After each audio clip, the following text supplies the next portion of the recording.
pitches converging, and them dying into like 6 foot wide masonry chimneys without crickets and stuff, and just like, who the heck designs this stuff? And like, who lets it get built? Where are the grown-ups, I'm asking?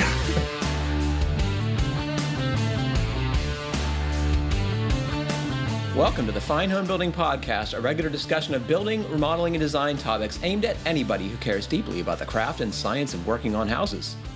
This is Senior Editor Patrick McComb. Today I'm joined by Operations Manager for TDS Customs Construction, Ian Schwant. How you doing, Patrick? Fine Homebuilding Editorial Director, Andrew Zellner. I feel like we just did one of these. You're throwing off my canes, dude. And our producer, Jeff Rose. Hi. Please email your requests at fhbpodcast@taunton.com. You can find previous podcasts and check out the show notes at finehomebuilding.com/podcast. Well, we did just do one of these earlier in the week. Yeah, I wanted to make a joke about, like, I just had to go change my shirt and come back, and now we can do a second one. But it has been a few days. It does remind me that I forget that these are on YouTube as well, and that people can actually watch this show. I'm reminded that I need a larger wardrobe because it seems like I'm wearing the same exact clothes in every one of these. I do wash my clothes, people. You got a different hat on today. I did. I had to mix it up a little bit. Ian, thank you for noticing. What have you guys been working on? Ian, you were telling me something interesting. You are moving into higher learning. Yeah, I'm guest teaching or sitting in on an estimating class at Madison College in their program for training the next carpenters and electricians and HVAC professionals. I'm sitting in on a class where they're specifically going over an estimate for building a tiny house. And they've built their own spreadsheet and they're working through all the different portions of building the tiny house in order to give an actual proposal to a client. Wow. And so have you done this before? No, never. Are you scared? Are you excited about it? Well, I've just finally gotten used to talking to you on here every week, so I'm going to just have to Well, it can't be that difficult, right? I'm just hanging out with Patrick again. I'm going to have to channel those vibes, but I'm looking forward to it. The classes that I took in the Carpenters Union were very classroom and hands-on learning orientated. So I'm a big proponent of using classroom learning to as a value add to hands-on training for trades. How many folks are in this class? Do you know? I don't know, but it's 2 different class sessions, so I will report back when we tape again. But the instructor who used to work for TDS back in the day before I worked here sweetened the deal with taking me out to lunch between the 2 classes. I'm excited to see what a tiny home estimate looks like these days. It's probably a lot more than you think. I put together a couple of estimate sheets for projects that we've done and to go over with the class and show them what I do here for TDS. I'm curious to get your feedback on what students say about the estimating part of it. I think that's a very special skill, and I think it's one that's lacking so often, right? Yeah, and I think it's good to expose people to it early on. I think most people come to it similar to how I did, where you work in the field and you start to think that you understand the costs behind things, and then you buy your own house, and then you tell your wife all this great work that you're going to do to the house and how you're going to do it for a certain amount of money, and then it costs triple that, and they get mad at you, and you feel like you don't know anything. So you go out and start learning how to estimate projects and understand costs. At least that's how I came upon it. It's probably one of the singular things that is going to determine your success as a contractor, right? If you can't bid your jobs correctly, you're not going to be in business very long.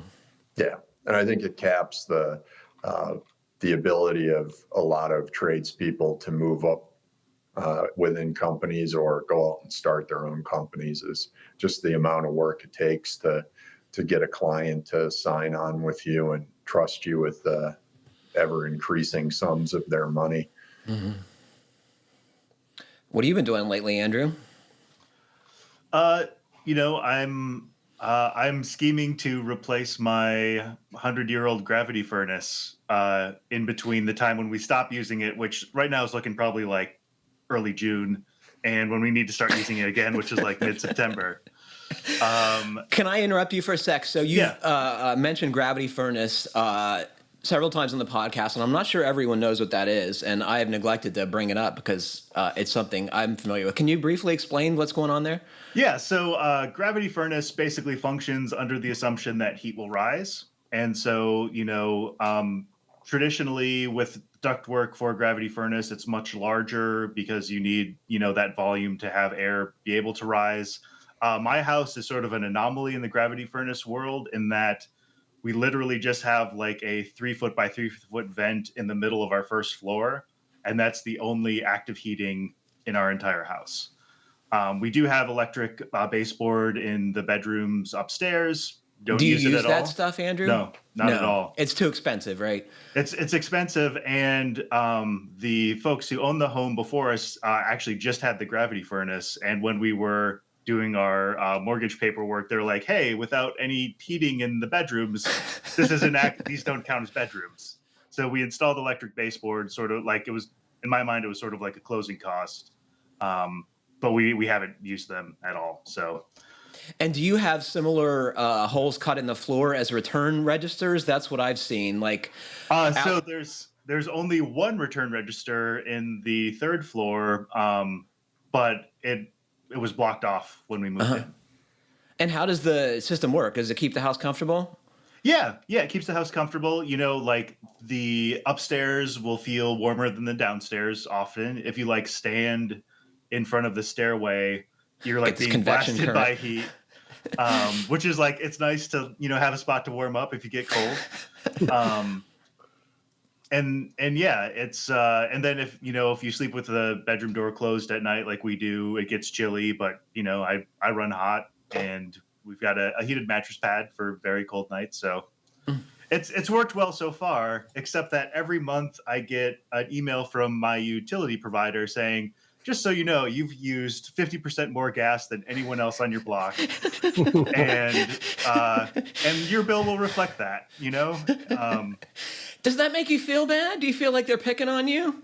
It doesn't make me feel bad because I feel like right now it's sort of out of my hands. Like this is the furnace I have. These are the cards I was dealt. Yeah. But I would like to go to more electric stuff. Started with a lawnmower, and now, naturally the next thing, it will hopefully be our water heater. But I was looking at the water heaters, wanting to do like a hybrid thing, and then I fell down this rabbit hole of hydronic radiant in-floor heat and all alternatives to boilers for making hot water. Huh. And then I was standing next to the rabbit hole, and I had a conversation with our videographer, David, and he mentioned Sunamp, which is a company in the UK, which just kind of like pushed me into the hole. So Sunamp has a product that they described as a thermal battery that supposedly fits in the system in between your heat source, your storage tank. So in this case, it would be like a water heater type tank, and where your hot water is going. And it like in my mind right now, it's just a black box full of something, and I don't know what's in there. But it looks sand or really water. Interesting. Yeah. So I sent a note to Sunamp in the UK to see if they do this stuff in the United States. I think they're trying to break into our market here, and we'll see what they say. But it looks like a way to do hot water heating with a heat pump, but not necessarily a boiler or a tradition or a newfangled hybrid water heater. So I'm guessing the theory is that in periods of high demand or high load, you tap this battery and it keeps it on a slow charge. Other times when you don't need it for heating, it's interesting. Yeah. I think you need to give your gas utility heads up when you switch off, because you might be a line item in their operating budget. They're going to have to report to the utility commission. It wouldn't surprise Revenue's me. way down. Andrew's off the gas now. Yeah. So what's your plan? Mini splits, central heat pump? You're talking about hydronic, which folks will say we're the anti-hydronic podcast. You're breaking with the pack here. I would say if I had a home built in the 80s or 70s and, was able to air seal it super well, I would definitely go some sort of mini split system, especially because you also get air conditioning. It's not super important in Minneapolis, but it'll probably be.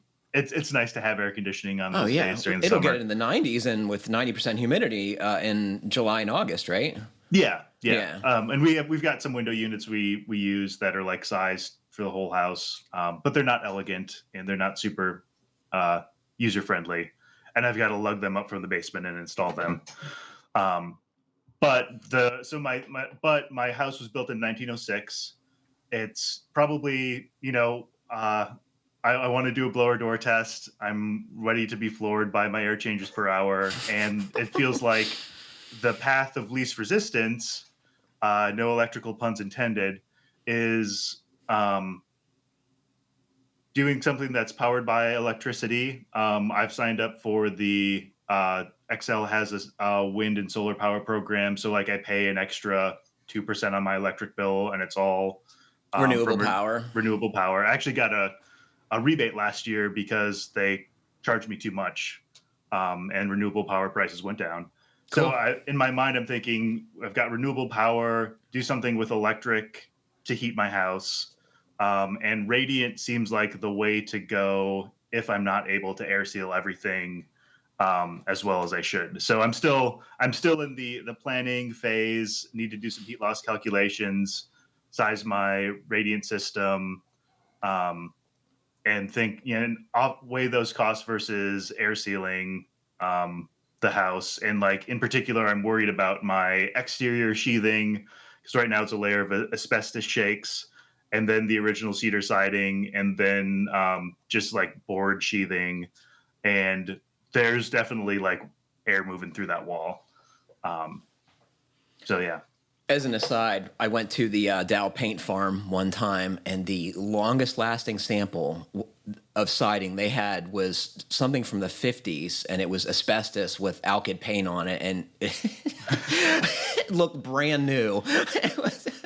Yeah, the shakes themselves are in like good shape. Yeah, that stuff is really it's just tough. Like they do crack, and when they do crack, like you can't replace them with the original material. And there's a cement product now that you could buy and replace them, and I've done a few of those. But we also play the game of switching home insurance providers every few years to get a lower rate.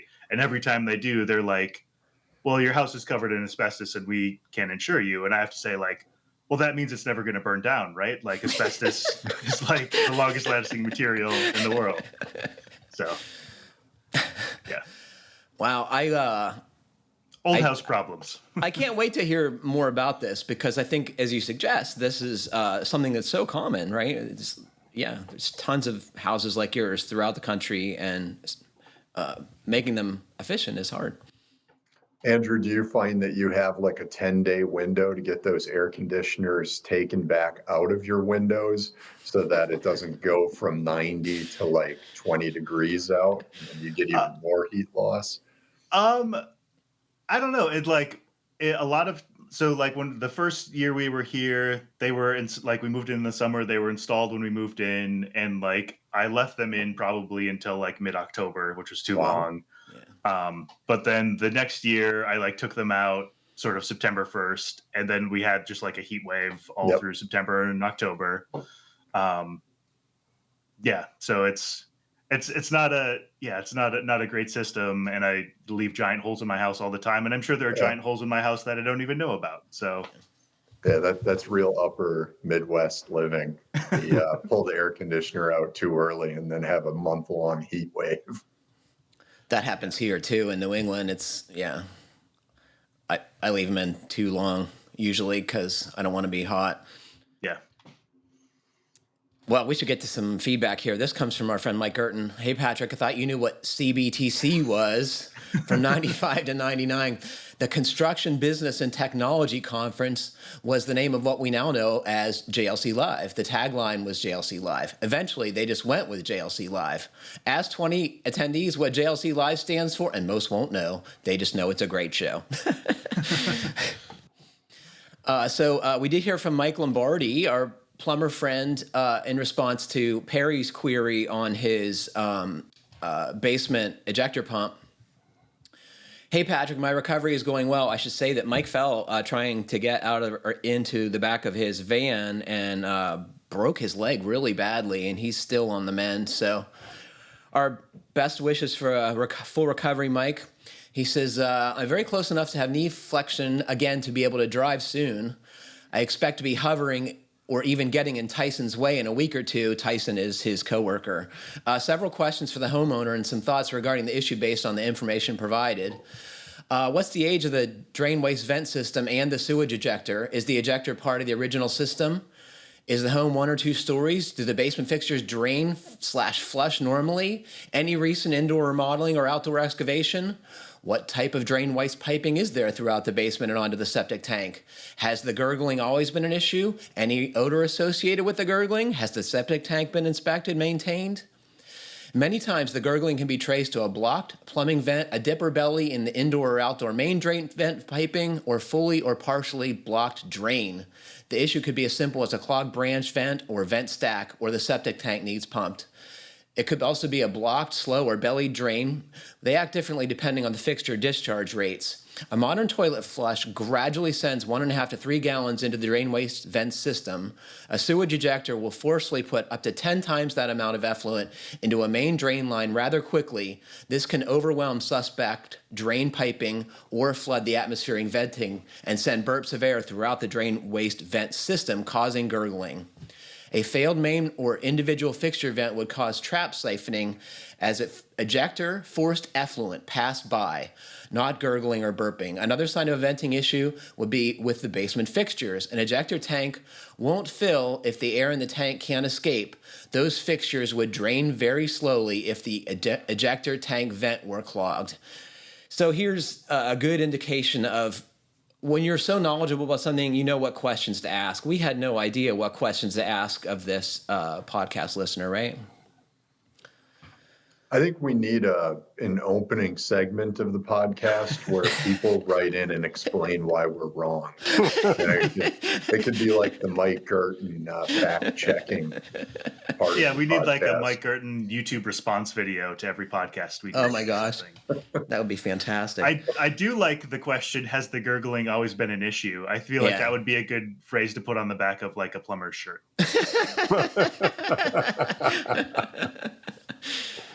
So I don't know the answers to any of those questions, Mike. Maybe Perry can weigh into what's going on there, but it just goes to show a lot can be wrong here, and it's going to be related to a clogged vent or drain as near as I can tell. And you can kind of pinpoint that based on the individual gurgling. Fascinating, right? It's interesting that he brings it up because it makes me think back to the house that we had where we used one of these, and our shower always drained really slow. And no matter what I did, I couldn't ever get it to drain any faster. So I wonder if there was a plug somewhere that I just couldn't get to. And that's what was causing me to have similar issues to the writer from last week's show. Yeah, Perry said after we'd recorded that the clogging or the gurgling fixtures were almost directly above this ejector. So, yeah, you know, that seems like a clue also. Yeah, and that same exact for my case, that sewage ejector I had was right below this tub shower that I'm thinking back to. I could say to folks who listen to the show, if you don't have any experience with one of these things, count your blessings, because It can be a pain. Though, that when you try and solve one problem, the amount of other problems you can create when it comes to plumbing. Home building Especially generally, when you right? try as a carpenter to DIY your own plumbing. This comes from Frank, who's executive director of the historic Staunton Foundation. Staunton is in Virginia, and if I'm saying that incorrectly, Frank, please forgive me. But he says, hi, FHB crew. I've been listening to your podcast on weekends as I hide in my disorganized basement shop. Knowing you discuss all things energy and building, I thought you might like delving into this link. Carbon Avoided, the Retrofit Calculator, also called CARE, formerly the to build or not to build calculator. And what I can tell is going on here is this web-based application will help you figure out if you should remodel, renovate, or build new. And it seemed pretty interesting. I haven't gone into it deeply, but he learned about it, he said, on a webinar from the National Trust for Historic Preservation. So that seemed interesting. My goal will be to reverse engineer this and figure out what the parameters for building new are. And try and make your own calculator that's going to demonstrate. Not that. But I just want to figure out, like, how biased is this calculator potentially, and see when they'll tell you to actually build new. How bad does your building have to be for the Preservation Trust people to tell you not to renovate it? Andrew, I think you are a prime candidate for this exercise, right? Yeah, and so in my mind, I'm thinking, like really what I should do is like take my exterior siding and sheathing off and insulate and, do a layer or two of exterior rigid foam and put up new siding and then see what I need to heat my house. But that feels infinitesimally, it's like way more difficult and complicated to do than like putting a new box inside my house. Yeah, you want to do what Dan Colbert likes to refer to as a shallow energy retrofit. Yeah, it's purely for vanity. Well, it's purely for comfort, but yeah. I think you should run this software and see what it tells you to do. Does the software? I'm curious. Like, is a blower door test like part of the inputs of the software? I didn't get that far. Yeah, that would be interesting, right? Yeah. I mean, the variability on a building. It seems hard. You could have all possible scenarios in this, but it's a cool thing. And even as I've been remodeling my house, like how much somebody feels about something, or like how much somebody likes something. Is it like a very hard to define part of the equation? Like I have attachments to things in the house. My girlfriend has different attachments to things in the house. And when we do anything concerning those, it's like, it's not just it'll save time and money to do it this way. It's a much bigger conversation. And you guys, it's, I'm sure at least partly because you have a historic home. It has, historic We bought chops. it because it has character and woodwork, I don't know that you could put a value on that, right? Like if you tear your house down and put a big ugly box on the same site that was super efficient, are you helping yourself or the neighborhood? I don't know. You know what I mean? Yeah. We could do a whole podcast just on that question, Patrick. I think the range of opinions on that topic is huge. I think my thinking has definitely evolved in my lifetime on how I feel about that. How do you feel about it, Patrick? If you don't I think mind me that asking. historic neighborhoods should be historic neighborhoods. I think when you go putting ugly housing in there, you mess them up. And I think, neighborhoods that have had bad redevelopment, you see that in property values. And, neighborhoods that are preserved oftentimes have a big bump when one or two properties are restored by folks who are into old houses or want cheap housing. Has your neighborhood recently gentrified, Andrew? Has it always been a desirable place? It was. So in Minneapolis, it's sort of historically has been a more working class area. But even I would say starting in 2000, like artists had always lived here, and then people wanted to live here. We've got a bunch of like big old factory buildings and breweries. Buildings that are very art studio focused and have been turned back into breweries now too. So I would say it is more gentrified than it was, but not as gentrified as South Minneapolis and Southwest Minneapolis, where there is a moratorium now on tearing down old houses and building new ones. So it has to happen for a while before those things start getting people's attention, right? Yeah. Oh my goodness. Well, this has been really good conversation this morning, but we got to get some questions here. This comes from Adam.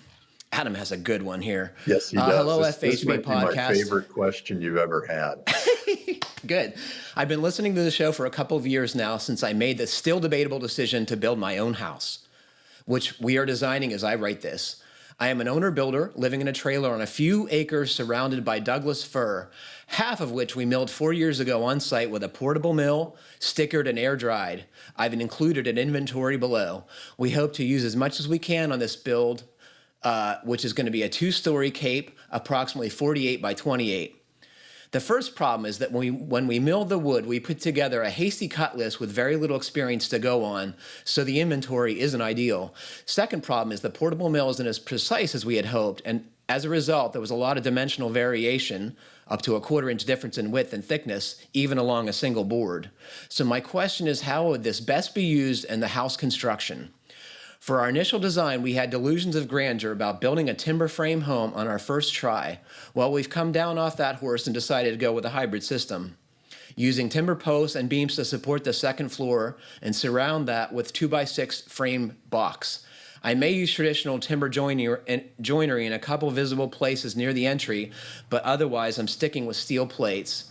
I'll be building most of this myself. I wish I could afford to pay a proper team. Besides, I do enjoy it immensely. So I'm thinking a trussed roof. Yes, I know I just said I'm building this myself, but hear me out. I can get 2 friends for a day to help install them, and I'm on a time budget to get things dried in because of the short season here in the Pacific Northwest. So that leaves me with a crap load, over 100 of 2x10 20-footers to build with. I can think of 3 options. 1, sell them. I don't even know how or to whom or for how much. Tips, it's not stamped, but dang, is it nice stuff. Not quite old growth, but very dense. 2, use some of them for second floor joists. I plan to use the 6x6 timber joists in some areas where they will be exposed. My worry here is that the varying widths will make it difficult to create an even surface for the floor above. Perhaps I could gang them together and plane them on edge. 3, use the rest for flooring. Yes, I know Doug fir is considered soft, but I don't mind the worn look that would eventually appear. Could I make 2x10 work for flooring? It would probably help stiffen the second floor, that's for sure. I'd love to hear your opinions. Thanks for all the great information. At Adam from Bainbridge Island, Washington, Marine Zone 4C. Ian, you're psyched about this. You go first. Yeah, I mean, you got to read the inventory. I mean, he's got 41 6x6s, 22 6x12s, 105 2x10s, 80 2x6s. I mean, you're tempted to go get this stuff, aren't you? We should just make an offer right now. Yeah. He's sitting on like $1 million worth of wood right now. No, this guy's got everything. I mean, delusions of grandeur and milling your own wood. And this is some fantastic. Real go west young man kind of stuff. I love his idea to do a timber frame with it, and I would seriously think about trying to use those 2x10s as flooring so that you don't have to do sheathing or finish flooring. You just put those down and get some big rough looking nails that'll hold it down and have the nail heads exposed and really go for it.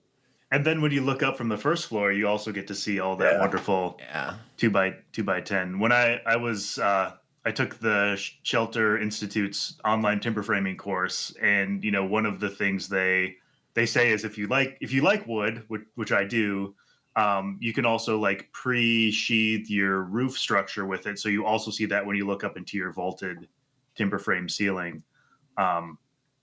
But you got to put an air barrier behind that, right? That's right. Right. It's just a vanity thing again. Yeah. I think there's got to be like at least 90% of our listeners are thinking, man, I wish I was in this guy's position. had all this wood on an island, build themselves a big timber frame. Living in a trailer. Yeah. This guy's living the dream. Yeah. Jeff, what do you think about this? Yeah. One thought I had was, and I don't know if it's feasible or makes any sense, it would be to rip some of those 2x10s down to 6s and 4s. It's a chance to buy one of those ginormous Makita circular saws, right, folks? Oh, yeah. Yeah, it's obviously simple. It's like you just invest in more wood processing machinery, and then you don't have any issues. I'm curious. So, with lumber prices the way they are, and being a woodworker, like a sawmill is on my wish list. Like can you build with wood you've sawn yourself without getting it graded in most parts of the country? It's real interesting. So we've heard from podcast listeners that some places you can. I think Maine was one of them, that there are rules for using native lumber. And the idea is they want folks to use native produced lumber, right? Mm-hmm. So I think they try and make it easier. But I don't think that's the case everywhere. Ian, do you know? I agree. I don't think it's the case everywhere. It's a state and possibly even municipality by municipality But so decision. here's the thing: is there are rules for building with Douglas fir timbers, right? Unlike some other species, this was definitely one that has some standards, engineering standards, because it's a common timber frame material, and your local building inspector may just give you a pass on it, right? Because he or she may be used to seeing Douglas fir timber framing in the area, because that's what this is all about. You may also be able to find an engineer with a good knowledge of using native wood who could come out and actually tell you what stock you have that you could use for different operations. We have one engineer that we work with who he goes to great lengths to tell us the load carrying capacity of different beams that were sawn at different times locally in our area, which, once he puts his stamp on it, it allows you to get around some building regulations that on the surface would tell you you couldn't reuse it. But, once the engineer looks at it and determines what its, load carrying capacity is, you can move forward with native timber in a lot of cases. I had some thoughts about the varying widths and thicknesses of stock. The thickness is not really a problem, right? If it's on edge, and if they're different depths, you don't have to change the depth of the entire stick, right? You just have to make the ends uniform so it planes out on the top side. And I think if you're building with this stock, part of the cool thing is the rustic quality of it. Don't try and make it perfect, because that's not cool, right? If you've sawn this timber from your property, I think it should look like it. I have a reason to go to the Seattle area now. I got to see this thing. I mean, we're gonna be in Portland next week, Patrick. Do you want to rent a U-Haul and a trailer, drive back across the country? We're also gonna need a barge, right? Yeah. It sounds like a great caper, Andrew. I'm in. Yeah, I'm sure we'll train car. What a great question, though. Thanks so much, Adam. It seems like a builder's math story problem. I would see in junior high or something. Yeah. That's another thing I wanted to say, Andrew. Thank you for reminding me. Is that I see this as a design cue, right? Mm-hmm. You're going to try and use these timbers based on what you have. I think it's a cool way to tailor your building.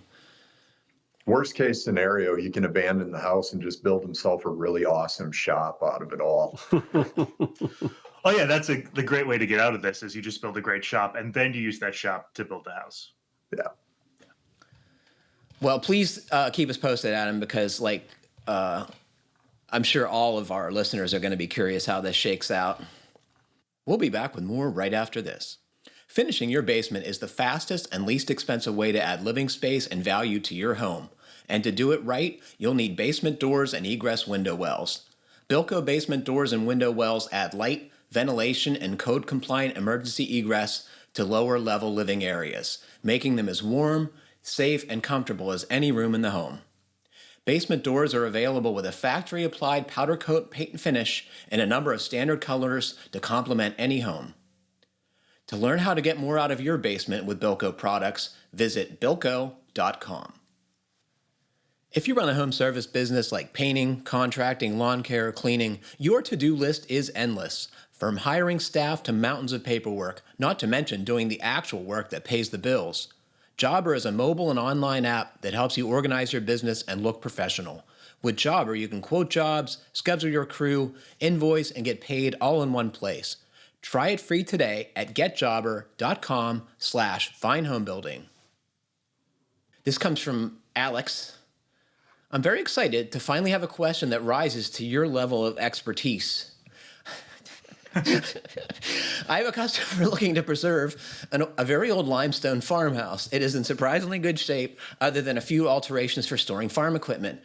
Pictured on the interior, I'm still laughing about the expertise part. Pictured on the interior is the footing, maybe 30 inches, and the wall is about 18 inches.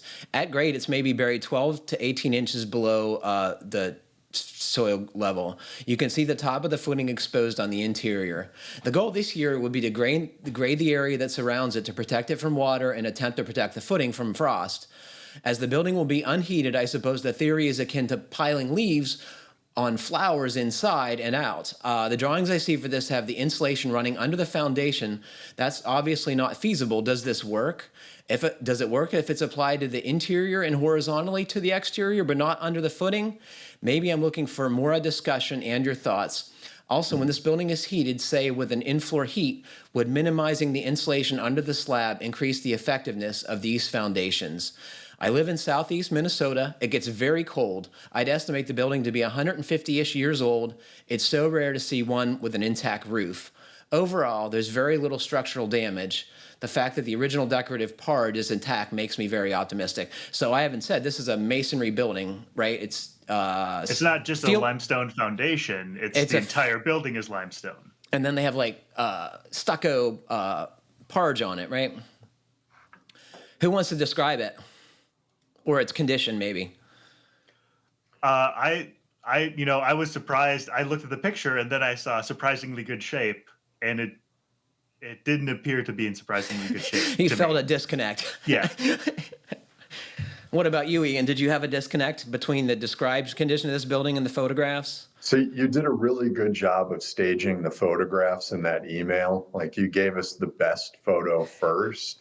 And then as you click through, you're like, oh, yeah, it's an old building. Oh, my God, there's a huge hole in the back of it for driving farm equipment into. Man, this thing was only standing because that roof is intact. Yeah. And it's stacked masonry, right, which is super forgiving of ground movement. It looks like it's moved quite a bit. Yeah. Yeah, just even on that picture that shows the gaping hole in the back, you can see how much different parts of it are leaning and badly damaged. So I understand the appeal to want to save this structure because of its historic nature, and it is super cool looking, but like, what can we do about this? Can we ever expect this to be a useful living space, for example, or a studio without some serious structural fixes? I wonder if this is a case where you would have to build another structure inside of it and almost use this as some type of cladding in a way. And approach it from that respect. The inside of it appears to be mostly dug out, or at least dug out in a way that you could pour an interior footing or haunched slab and then actually build another structure inside to keep the roof on it. And then try and repair the masonry in a way that it would be your exterior cladding. You got any thoughts, Andrew? When he was describing the like footer and foundation and insulating, in my mind I was thinking of the frost protected shallow slab, idea. I don't, but I'm more concerned about like the building falling over than insulating. That's a first priority, is to stabilize it. Yeah.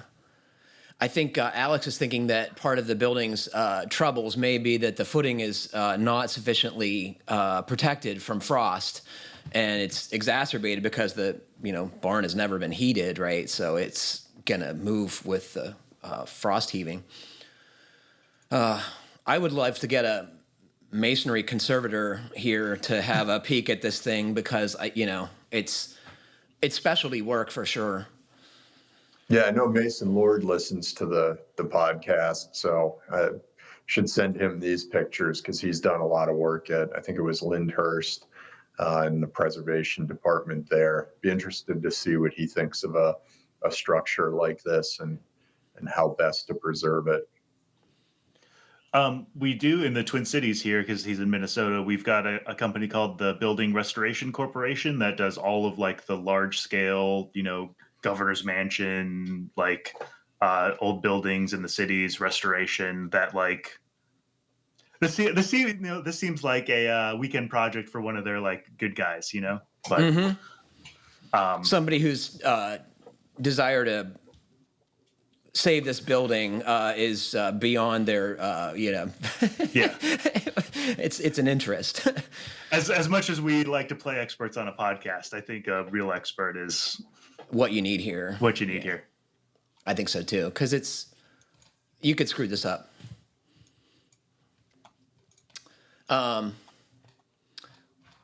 Jeff, do you have any of these buildings on your palatial estate? No. You're storing any lawn equipment in or anything? Jeff could build one of these with his rock outcroppings. Almost Yeah, certainly. I've got plenty of rocks, that's for sure. What did you think about the condition of the building, Jeff? Yeah, well, I think the surprisingly good shape was the fact that it was still standing. Yeah. And the roof was on. That's probably what has saved this, because if this thing would have had more exposure to freeze thaw, it would have completely fallen apart, right? Well, Alex, please, once again, keep us posted on what's going to happen with this. It's a cool building. I'd love to see what that's going to turn out. That's going to be awesome. This comes through the editorial mailbox, I believe. Hey, podcast, when I drive around, I look at residential projects. I see bad water management and air barrier detailing all the time. What does the podcast think are the most problematic areas of home construction and renovation? And what could be done about these problem areas? Ian, what do you see that gives you anxiety when you're looking at residential projects around the area?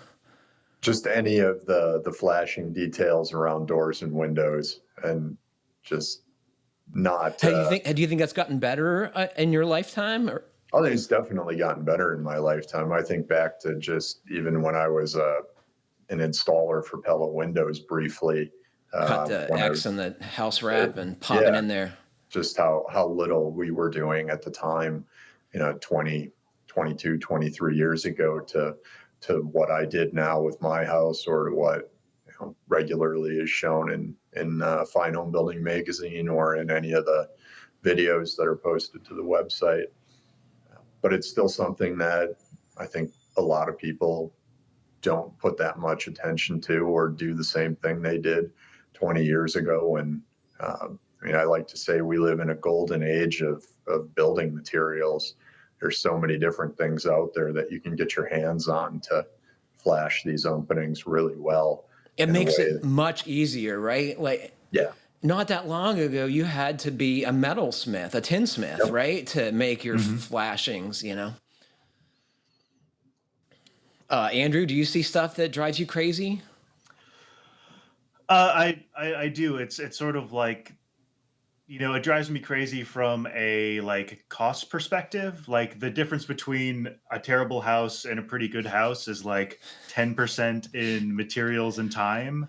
And it's like when you're spending $300,000 to build something, taking up that little extra time will make it last significantly longer. And it seems, short-sighted to not do it right. But you are trying to hit a budget, and building stuff is expensive, and not everyone is thinking long-term in the way they should be. Jeff, do you see bad construction around your place? Oh, yeah, lots of it. I mean, because my house was built 20 years ago, and I think that was, new materials, but not new understanding of how to use them. Yeah. And so you're seeing on your neighbors' homes premature rot, or a lot of premature rot. I mean, I had to replace a whole basement wall just because one door wasn't flashed properly. I think that's so common too. I mean, it's I see on my Facebook feed all the time, like composty exterior walls, honestly. I see bad. You know what drives me absolutely berserk is roof pitches converging and them dying into like 6-foot wide masonry chimneys without crickets and stuff. And just like, who the heck designs this stuff? And like, who lets it get built? Where are the grown-ups, I'm asking? I'm sorry. So what do we do to fix these problems? I think you need like a judge and jury on roof design. It's like, and I'm going to be on it. I don't Patrick's know. going to be on the Supreme Court of roof design. No more chimneys in valleys. Oh my God. Just You need a stupid gavel. stuff. That's actually how you should open and close the podcast, Patrick. Is you need a gavel. The podcast is now in session. Yeah, and Andrew can turn you a gavel and get it out to you. It's just like so dumb. That roof is never going to be right. It might work fine for a few months. It might work fine never. It might work fine for a few years, but it's inevitably going to be a problem. And, To go off of what Andrew was saying before, looking at the buildings as a system or a bunch of components into a system, it really helped me understand my work in the field a lot better, and just the amount of places that are talking about buildings as systems now, like we are on this podcast, and how GBA does. I think it just elevates everybody's knowledge. I still see lots of freaking stupidly designed roofs. What's going on there? Well, like one thing I think about, is what in the building world we have trades, and the trades are in charge of, the drywallers making sure like their drywall is attached to the wall, the electricians making sure, the outlets are in the right place. Like, is there like do we need a water and air manager? Is like that a role somebody should have on building sites? Is that like because it seems like it falls maybe on the GC a little bit more, or like it should maybe fall on the architect, but the architect's not on site. Most houses aren't designed by an architect, It's a good question. And, I know different companies do it differently, but somebody needs to be in charge. I mean, I think that's the problem is often and I no think one it is. should be you, Patrick, but I couldn't agree more, Andrew. yeah. On the water management side, there are companies, especially in the high performance building world, even the part where the high performance gets into commercial work, that do have companies that insulate and specialize in water management. The guy who taught the passive house tradesperson class that I took, Kevin Brennan, has a company like that in New York City, and he does high rises and multifamilies, and his guys will go in and they'll flash all the windows. They'll take care of all the air barriers and WRBs, things like that, to make sure that they're done. So, up to Ian, standard. so one of the challenges of that work is that it happens at different times owing Right. to the construction sequence. So, a sequence, I'm guessing those folks have to be there a few times. It can't be done in one trip. Yeah, okay. Yeah, oftentimes I remember him saying in the class that he would have his crews back and forth, and sometimes leave crew members on site to make sure that there were no issues as the other work was being done over the top of the water and air management. One of the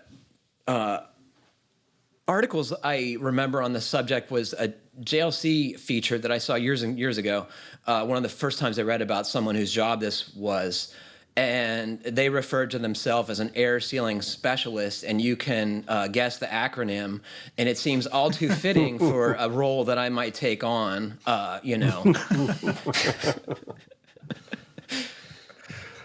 Be careful when you letter your truck.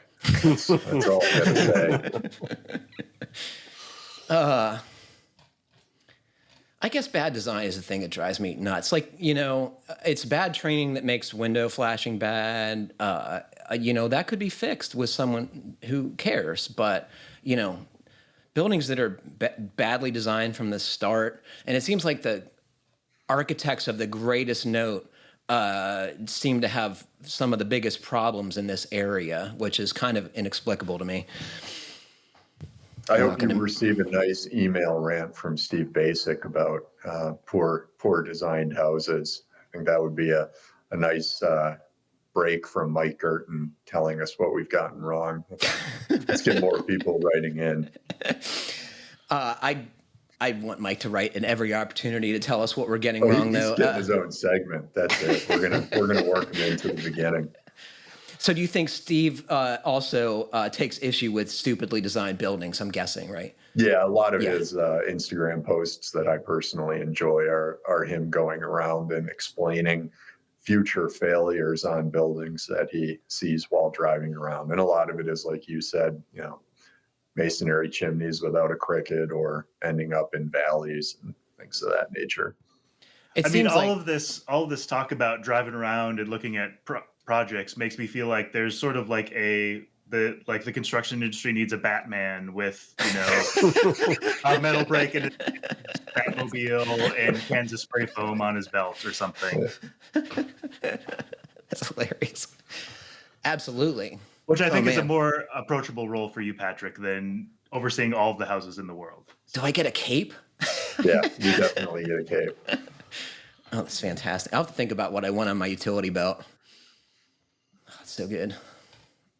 All right, this comes from our FHB forum, Jetmonkey. Hey there, seeking advice for insulating an old house. It's a small 2-story structure near the beach in Connecticut, climate zone 6. It has a 4-foot crawl space and could be described as Cape Cod / folk style, circa 1902. Have you guys heard folk style?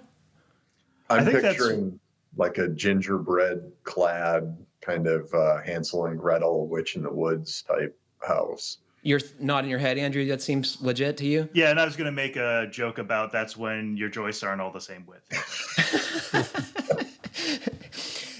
During some targeted renovation, one thing has led to another, surprise, and so now just about every wall and floor is being opened up and strengthened, made plumb, or rebuilt. Now that we have the walls open, I'd like to insulate them without harming the house.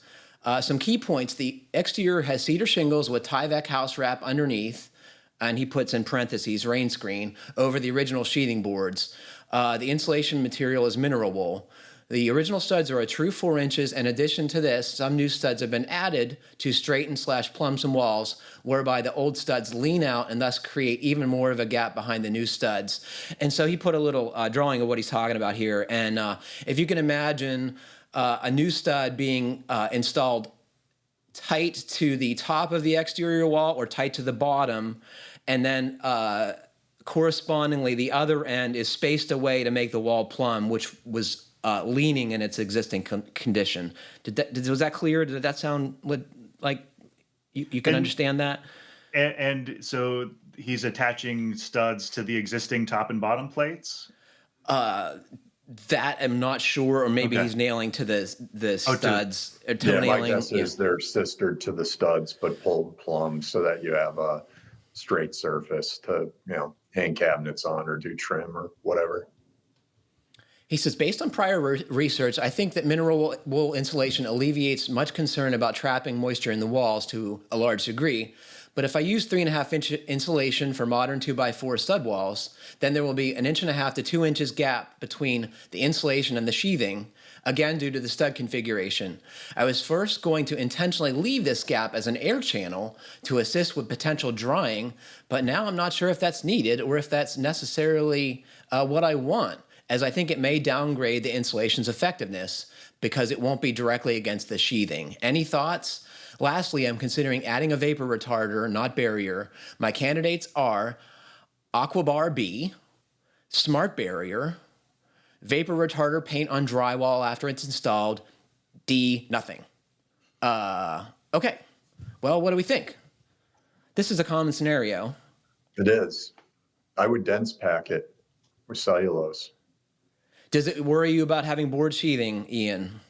No, because he says he's got Tyvek over it.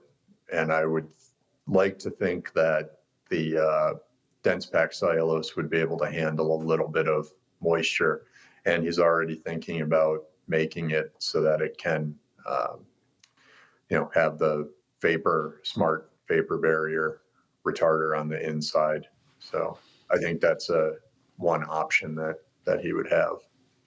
If he didn't have the Tyvek and it was just the skip sheathing, I think you'd have to do something in the stud cavities, like we've talked about before on the podcast. Sometimes you use tar paper or Tyvek on the inside to seal that. You make a little 3-sided, actually it would be 5-sided assembly to put up against the sheathing and staple it to the studs and the plates, right? Yep. And you like cellulose, I'm guessing, because of its air sealing quality and ability to go in all these little nooks and crannies created by his double stud wall. Andrew, you're nodding your head. You liking this idea too? I think so. I know as an owner of an old house, there's so much caution out there against insulating it at all that it's like this.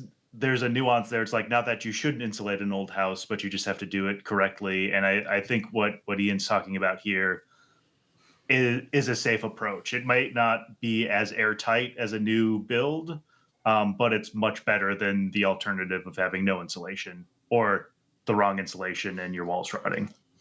I think it's a great idea with one caveat. If the window flashing and door flashing, as we talked about earlier, are not good, this cellulose is going to become a sponge. And it's coastal, so we got wind-driven rain, and we also have oftentimes negative pressure from high winds on the leeward side of the house, right, that can actually suck water uphill and do all kinds of weird things. So that's a good caveat, and one that I don't often think of because I've rarely worked in a coastal area like that has those other forces.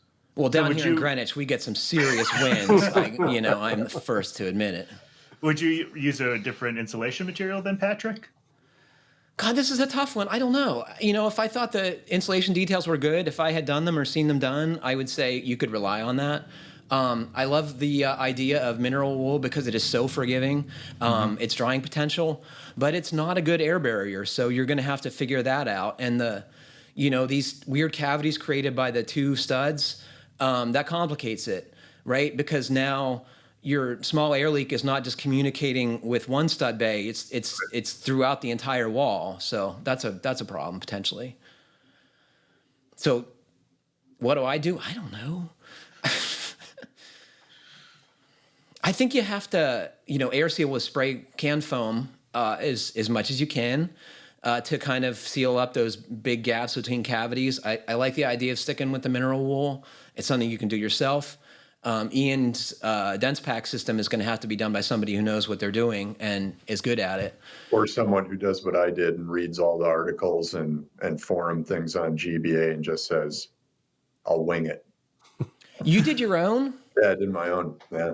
With what? With a normal blower? With a Crendel 425 that I rented from my local big box store. That's a pretty big machine, right? That's not a normal home center deal, right? It's high power. It's a high powered machine. Yeah. It took a little bit of getting used to, but I called around, talked to some people and got some pointers, and what was on GBA was super helpful, and figured out the settings, made my own reducer, and went for it. This is fantastic. I didn't know this about you. Wow. Did you take any photos, Ian? Can we turn this into an article? There's a couple photos that I took. Okay. I'll have to dig through. DIY dense pack. I love it. It's even got a great That's title. a fantastic title. Yeah. So you think this is a DIY potential? I think it's a potential. It's a small enough project, right? It's well, that was no mention. This could be like, some ginormous house. Yeah, if it's a folk style cape, it's probably a small house, right? He says small 2-story. So yeah, I think it's worth looking into. I just wonder how available those higher power machines are, but hopefully we'll hear back from Jetmonkey that he's found one, is doing this, and we can go get some photos and video, right, Andrew? Yeah, absolutely. Yeah, we'll send Ian out there to do it for you, Jetmonkey. Just let us know where it is. Well, it's been a pretty good show, I think, guys. Anything you want to say or bring up before we go? Anyone? All right. Well, I'm Crickets. going to lower the gavel here. I do need a gavel. Unfortunately, that is all the time we have for today. Thanks to Ian, Andrew, and Jeff for joining me, and thanks very much to our sponsors. Please remember to send us your comments, questions, and suggestions to fhbpodcast@taunton.com. And please like, comment, or review us however you're listening. It helps other folks find our podcast. Stay safe, everybody. Keep craft alive. Do your own dense packing.